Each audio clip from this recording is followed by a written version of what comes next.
never expected it to be so popular. All these people that are fanatical about it, they've organised Geeball tournaments, they queue around the block for DVD signings and book signings. It's fantastic. It just wasn't at all what we were expecting.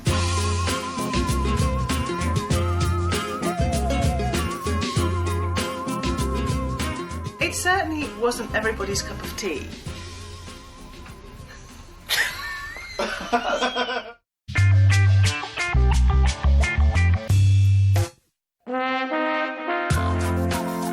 It was unbelievable when we had the first DVD signing.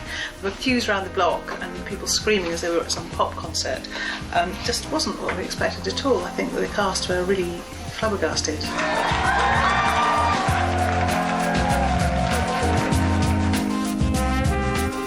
When I rocked up on the day, there's already people lining up for miles, like ginormous, completely, I didn't expect it at all. It was like Beatlemania.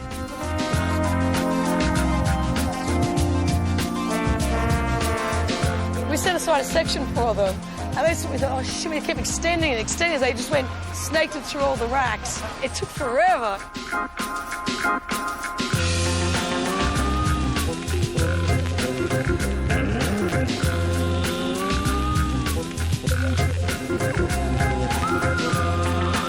Right like a child. You know what I'm saying? Do you know what he's saying? They're the type of people that come in for a Greenwing signing. They're a different breed.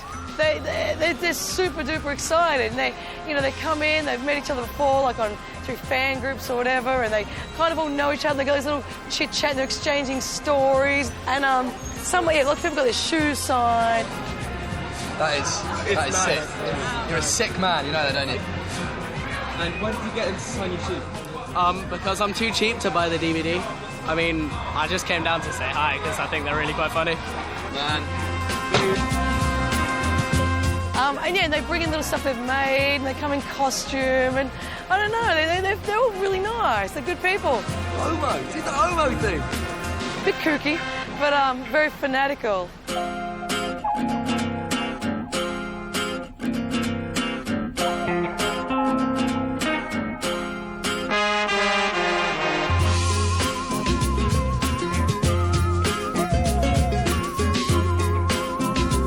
I think it is basically a cloud. We're trying to wrap it up, so it was never ending. And we were packing up chairs and, all the pens and everything, clearing everyone out. And Ollie just kept signing, security just dragging him away. Wouldn't stop, so I was like, come on, dude, a night's a night.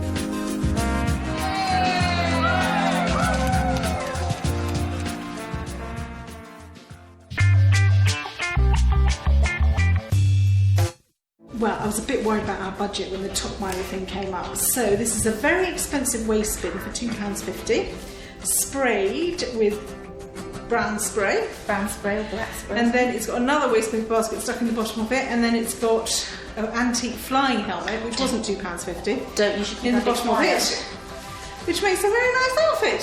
See? And then you add antique goggles to that, and that makes it very lovely. That was the original one. That was Guy's first one. That was his champion one, wasn't it? The only thing is, when we made one, we only thought we were going to have to make one, didn't we? That's very versatile. We managed to turn I never thought I'd have to make 20, did I? Wish I'd never started this bloody thing. There's a certain stitch, if you like, and then the finish, like this, and then it's nice and tidy, and then you just take that like that. And that's one finished. As you can see, it's the finish. You're so full of rubbish. And then you can just pop it on your head. Like each one head tested before it goes. Yeah, head tested. Doesn't seem to fit. I'll just. Well, it will fit somebody. There you go. It's her, you see. As you can see, what we're doing now is we're using top of. Oh, I dropped it. Top of the scissors. And we're porking. We're porking it through. And it as so.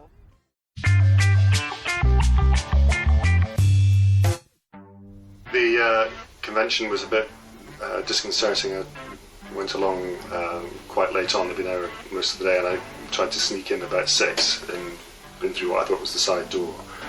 but they're very good. They're very, very sharp, and spotted it straight away. And was this big cheer, and almost ran away and hid as soon as that happened.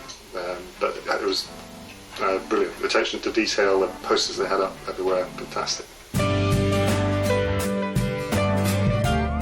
My initial idea was that we would all just meet in a pub in London, talk about the show, go through all the quotes that we knew, and just have a good laugh.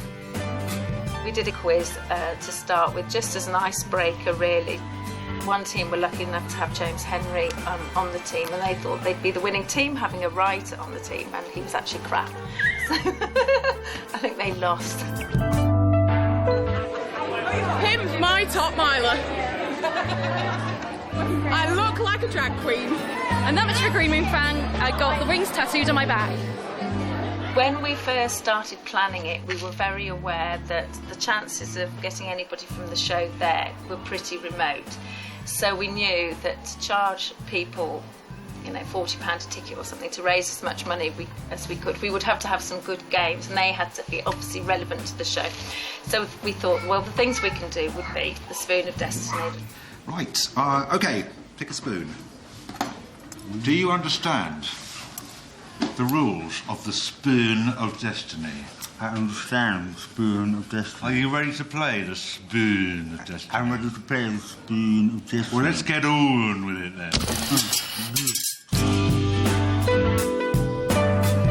The fact that we then had Stephen Mangan playing in the final, I think, was just amazing. And the girl who won, she just must have been over the moon. That cheated all the way through it. Just was pushing her out the way, was knocking her sugar off a spoon, everything he could do. 4, 3, 2, 1,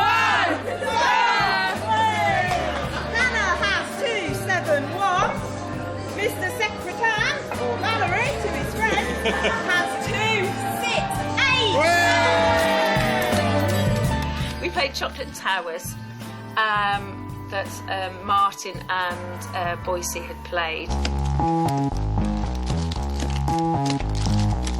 Kim came up with the fantastic Sue arms she actually made. She'd got a jacket and put the extra arms in, because we had to have something to knock it off.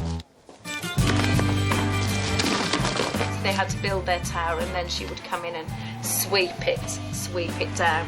I won Chocolate Towers, so I got 38 bars of chocolate, thank you. Oh, I'm on a diet! I was like, all right, I really need 38 bars of chocolate. Well, at about 3 o'clock, we all put on our top milers and headed out onto Brook Green.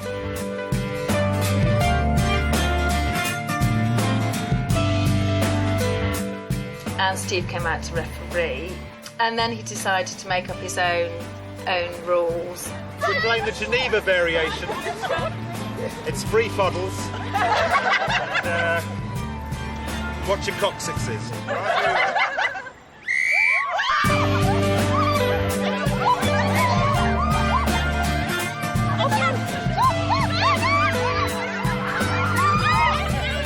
Very naive, some of the play, very naive. So we were just trying to run around getting the oblique that we got into somebody's top miler on our team and run. And I think a goal was scored, but I don't know who scored it and whose team it was. It was just mental. No, you can't. Okay. This is it's chaos. I don't know when women were allowed to play Geeble, frankly. I think Steve had run out of ideas, so he got us all in a big circle to splice the Matterhorn, and he literally just stood in the middle, and we just hurled abuse at him. So one by one, I want the most abusive thing you can say. Can't think of one. Simpin. Spunk face. Spunk face. That's not the first time I've... Mother lover. Mother lover. Julian Rhind-Tutt. Yeah, that's... Okay, let's not get too disgusting. I don't think he was expecting us to do that. I think he was expecting us to insult each other, but he was there. He was in the middle of us. He got the lot. All of it was just amazing. I mean, to have writers there, to have Rob Harley there doing the auction for us. First lot is this photo of Karl in shark jacket and the shark jacket itself. And the stuff that we had to auction as well, people were amazed that we'd got Martin's fin coat and all the scripts that we'd got. 55? 55 here. 60? Going once at £60 for the shark bin. Going twice. And it's sold! It was just such a great day.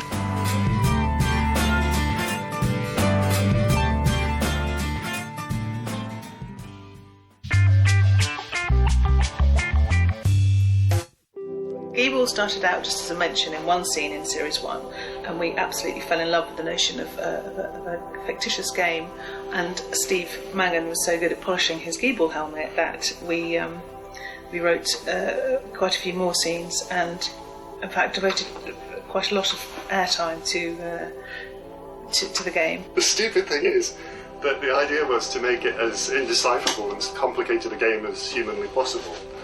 And then people are now trying to make it a game that you can play, which is obviously very difficult because we tried to make as many rules and bits of terminologies as we could to make that impossible. And we got our comeuppance at the when we tried to do it ourselves at Basingstoke. We tried to play it, and it's tricky.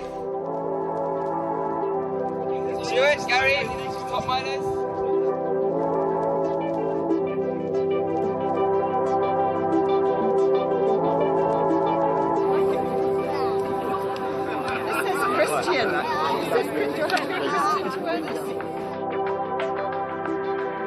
I'm just not going to do it.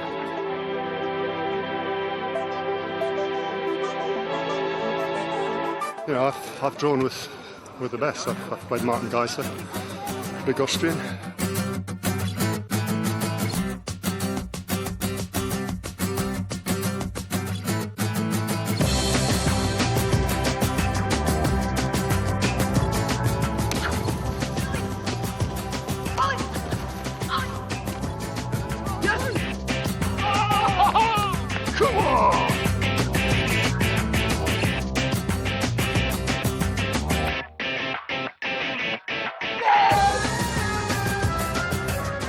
About cuddling, not about competition.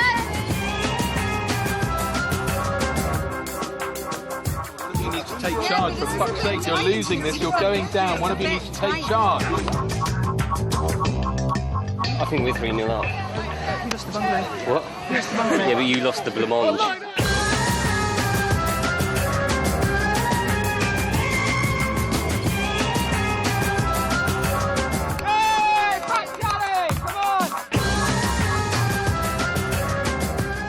I'm quite pleased with how it went. I mean, they're a young side with, well, obviously one or two exceptions. But, no, they played well. They were like twat.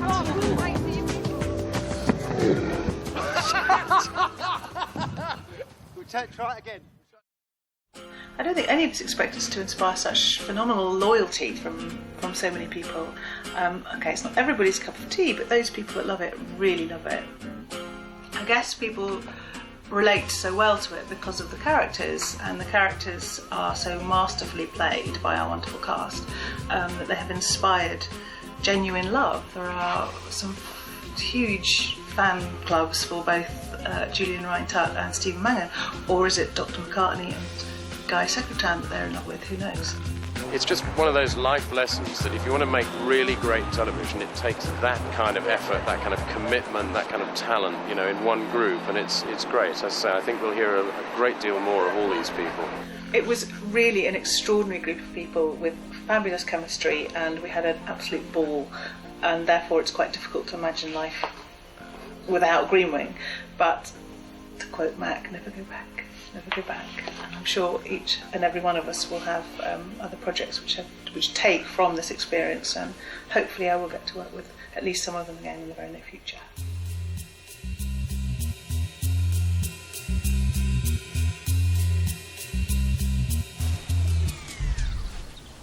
I'm a lesbian and I'm proud.